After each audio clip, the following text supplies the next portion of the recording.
Hello boys, इस video clip में मैं आपको एक नया चैप्टर बताने जा रहा हूँ। अवकल समीकरण यानी डिफरेंशियल इक्वेशन।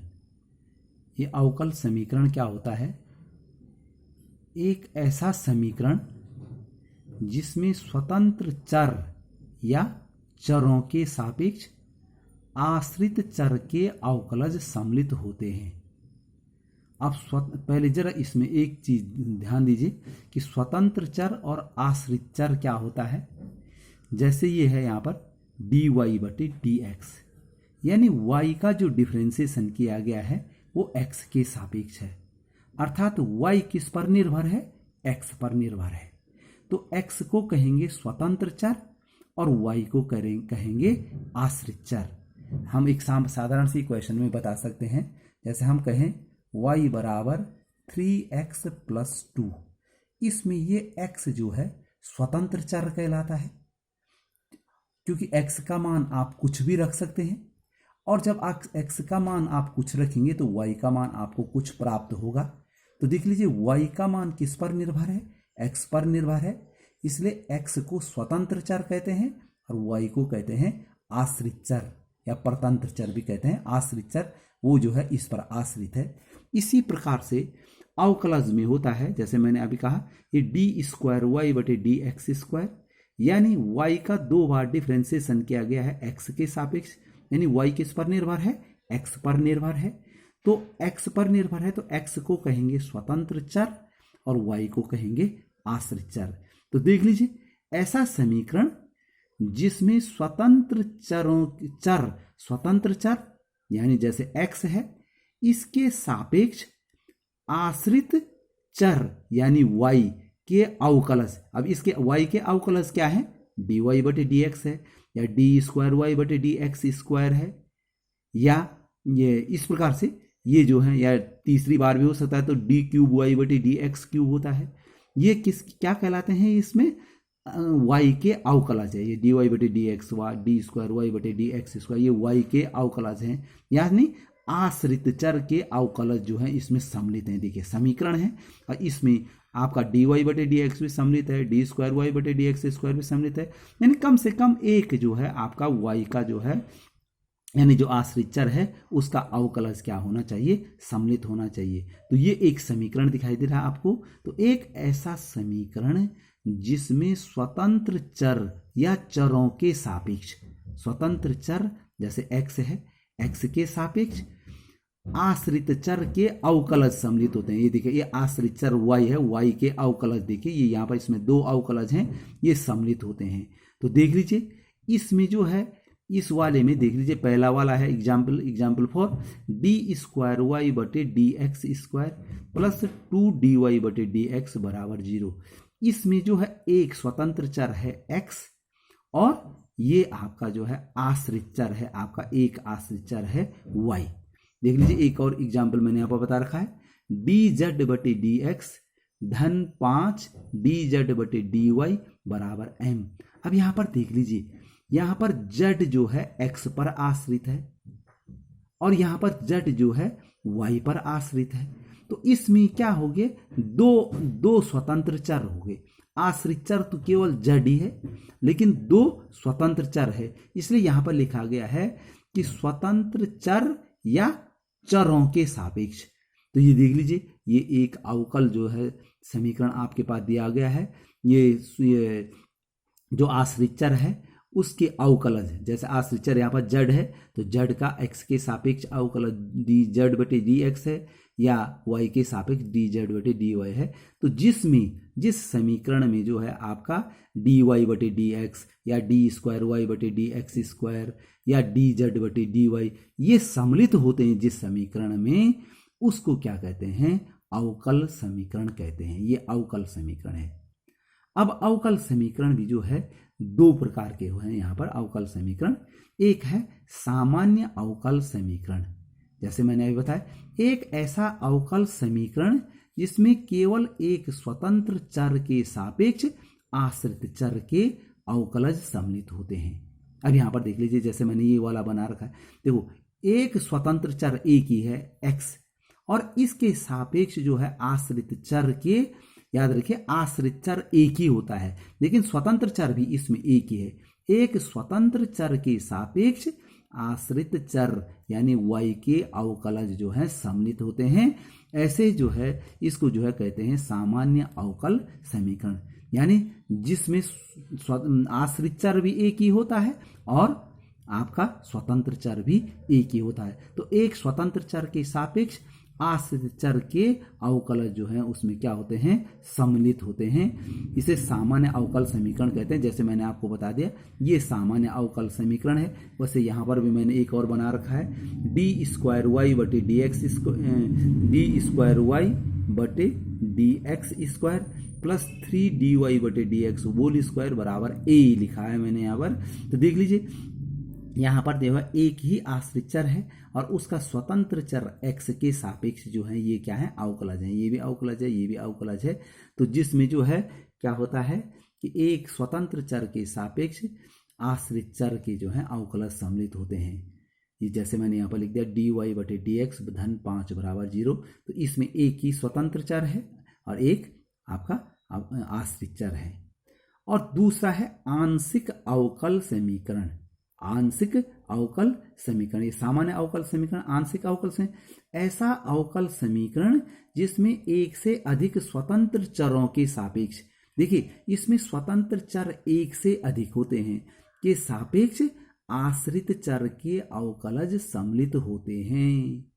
याद रखिए एक से अधिक स्वतंत्र चरों के सापेक्ष आश्रित चर के अवकलज सम्मिलित होते हैं, आंशिक अवकल समीकरण कहलाता है। यहाँ पर देखिए मैंने प्रारंभ में आपको 2 उदाहरण दिए थे। यहाँ पर देखिए यहाँ पर जड का जो है, जड जो है यहाँ पर आश्रित चर है। इस वाले अवकलज में वो x पर निर्भर है और इस वाले अवकलज में y पर निर्भर है। तो यहाँ पर 2 स्वतंत्र चर हो गए, एक x और एक y, और ये आश्रित चर है जड। तो एक आश्रित चर एक से अधिक स्वतंत्र चरों पर निर्भर है, यहाँ पर देख लीजिए। तो इसलिए मैंने यहाँ पर 2 उदाहरण दिए थे और 2 टाइप के उदाहरण थे आपका। जैसे मैंने आपको एग्जाम्पल कर दिया dy बटे डी एक्स धन m dy बटे डी जेड बराबर p। तो यहाँ पर आप इस प्रश्न में आपका इस एग्जाम्पल में y आपका आश्रित चर है और स्वतंत्र चर है x और z। तो एक से अधिक जो है आपके पास जो है इसमें स्वतंत्र चर हैं। पर आपके कोर्स में सिर्फ जो है सामान्य अवकल समीकरण ही होंगी, यानी एक ही आश्रित चर होगा, एक से अधिक ये एक ही स्वतंत्र चर होगा, एक से अधिक स्वतंत्र चरों वाले इक्वेशन आपके कोर्स में नहीं है। तो आपको जो है सामान्य ये जो है। अब इसमें एक और चीज आती है, ये मैंने आपको बता दिया, ये आपको ध्यान देना है कि सामान्य अवकल समीकरण किसको कहते हैं। देखो आश्रित चर तो एक ही होता है, लेकिन स्वतंत्र चर अगर एक ही है तो इसका मतलब जो है कि वो सामान्य अवकल समीकरण है, और अगर स्वतंत्र चर एक से अधिक है तो वो जो है आंशिक अवकल समीकरण है। और मैं आपको बता चुका हूं कि आपके कोर्स में केवल सामान्य अवकल समीकरण है। अब देख लीजिए इसमें है आपका अवकल समीकरण की कोटि। कोटि क्या होता है देख लीजिए, किसी अवकल समीकरण यानी ऑर्डर ऑफ डिफरेंशियल इक्वेशन, किसी अवकल समीकरण में सम्मिलित स्वतंत्र चर के सापेक्ष आश्रित चर की उच्चतम कोटि को अवकल समीकरण की कोटि कहते हैं। फिर से सुन लीजिए, किसी अवकल समीकरण में सम्मिलित, ये अवकल समीकरण है, इनमें ये वाली अवकल समीकरण में स्वतंत्र चर के सापेक्ष यानी x के सापेक्ष आश्रित चर की उच्चतम कोटि। अब आश्रित चर की उच्चतम कोटि क्या हुआ, देखो उच्चतम कोटि का मतलब आपने इसको कितने बार डिफरेंशिएट कर रखा है। जैसे आप इस उदाहरण में देख लीजिए, इसमें डी स्क्वायर वाई बटे डी एक्स स्क्वायर, इसमें 2 बार जो है आपने y को x के सापेक्ष डिफरेंशिएट किया गया है। तो जितनी अधिकतम बार आपने जो है डिफरेंशिएट कर रखा है वो उसकी क्या कहलाएगी, कोटि कहलाएगी। जैसे ये सारे एग्जाम्पलों में बारी बारी से बता दूं। देखो इस वाले एग्जाम्पल में आपने जो है y को x के सापेक्ष 2 बार जो है आपने इसको जो है डिफ्रेंशिएट किया गया है, ये तो एक बार है, ये 2 बार है, तो इसकी कोटि 2 होगी। या इसी प्रकार से इसमें भी देख लीजिए, आपने y को x के सापेक्ष 2 बार जो है डिफ्रेंशिएट किया गया है, इसमें एक ही बार किया गया है, भले ये इसकी घात है बाहर से, ये बाहर से घात है, लेकिन इसमें एक ही 2 बार डिफ्रेंशिएट किया गया है, तो इसकी कोटि भी जो है 2 है। इसकी कोटि देख लीजिए, एक ही बार डिफ्रेंशिएट किया गया है, dy/dx, माने एक बार जो है अवकलज ज्ञात किया गया है, तो आपका जो है इसकी कोटि होगी आपकी 1। तो इसी प्रकार से जो है यहां पर मैंने आपको लिखा है dy/dx धन y बराबर 7, इसकी कोटि कितनी होगी, क्योंकि एक ही बार डिफ्रेंशिएट किया गया है, इसकी कोटि 1 होगी। मैंने आपको कह दिया गया है कि उच्चतम कोटि के अवकल समीकरण की कोटि कहते हैं जितनी बार आपने अधिकतम उसको जो है डिफ्रेंशिएट किया गया है। जैसे यहाँ पर एक ही बार डिफ्रेंशिएट किया गया, dy/dx है, इसमें d²y/dx² 2 बार जो है इसको डिफ्रेंशिएट किया गया है, तो इसकी कोटि आपने सबसे पहले ये देखना है कि कितनी अधिकतम बार इसको जो है डिफ्रेंशिएट किया गया है। इसको 2 बार किया गया है तो इसकी कोटि 2 होगी। इसमें एक ही बार डिफ्रेंशिएट किया गया है तो इसकी कोटि जो है क्या होगी, आपकी 1 होगी। इसी प्रकार से मैं एक आध उदाहरण और बता दूं आपको। यहां पर देख लीजिए d²y/dx² धन dy/dx का त्रिघात बराबर m। देख लीजिए ये त्रिघात से कोई मतलब नहीं है, पहले इसको देख लीजिए कि अधिकतम किस में डिफ्रेंशिएट किया गया है। इसमें तो एक ही बार डिफ्रेंशिएट किया गया है, dy/dx है। इसमें जो है आपका 2 बार डिफ्रेंशिएट किया गया है, d²y/dx² का मतलब y को x के सापेक्ष जो है 2 बार डिफ्रेंशिएट किया गया है, 2 बार अवकलज ज्ञात किया गया है, तो इसकी कोटि भी कितनी हो जाएगी, आपकी 2। अब जैसे इसमें है x d3y/dx² d3y हो जाएगा आपका, ये इसकी घात 3 होनी चाहिए थी, dx³ प्लस xy बराबर 3। अब देख लीजिए इसमें जो है, क्योंकि अवकलज वाला यही है, इसमें y को x के सापेक्ष 3 बार डिफ्रेंशिएट किया गया है, d3y/dx³, तो इसमें 3 बार डिफ्रेंशिएट किया गया है। तो 3 बार जब डिफ्रेंशिएट किया गया है तो इसकी कोटि जो है 3 होगी। यानी जितना किसी भी पद में आपने ये देखना है कि अधिकतम कितनी बार डिफ्रेंशिएट किया गया है, अधिकतम कितनी बार अवकलज ज्ञात किया गया है, वो उसकी कोटि होगी। जैसे इसमें 3 बार डिफ्रेंशिएट किया गया है तो इसकी कोटि 3 होगी। इसमें 2 बार डिफ्रेंशिएट किया गया है, इसकी कोटि 2 होगी। देख लीजिए ये ऐसा नहीं कि ये dy/dx की घात 3 है, लेकिन यहाँ पर डिफ्रेंशिएट तो एक ही बार किया गया है इसमें।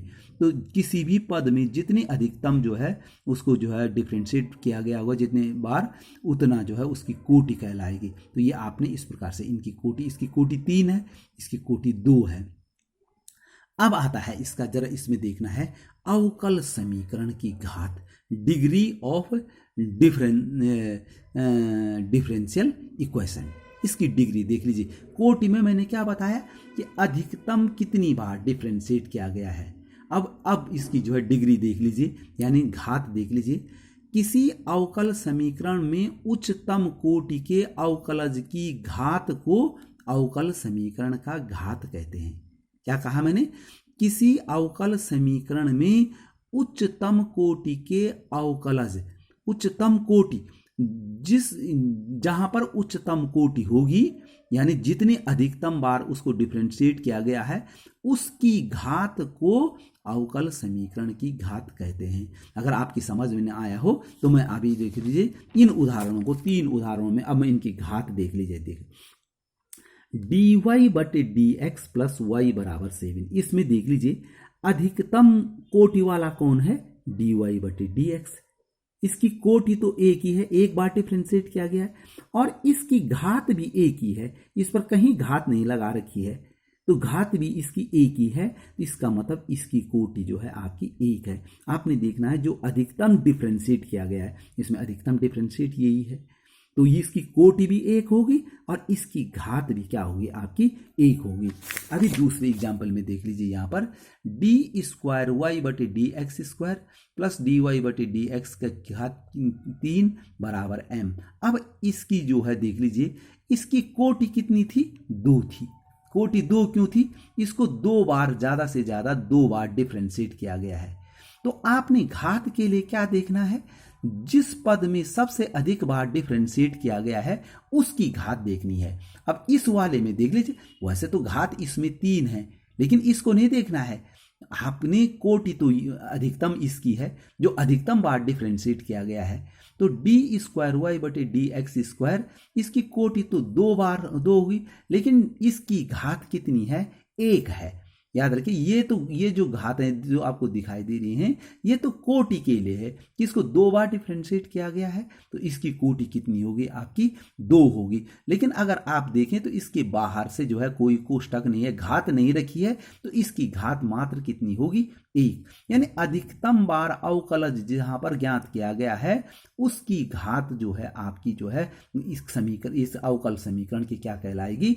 घात कहलाएगी। अब यहीं पर देख लीजिए, इस वाले तीसरे एग्जाम्पल में देख लीजिए कि D X D cube Y बटे डी एक्स क्यूब की घात वो 2 धन एक्स वाई बराबर 3।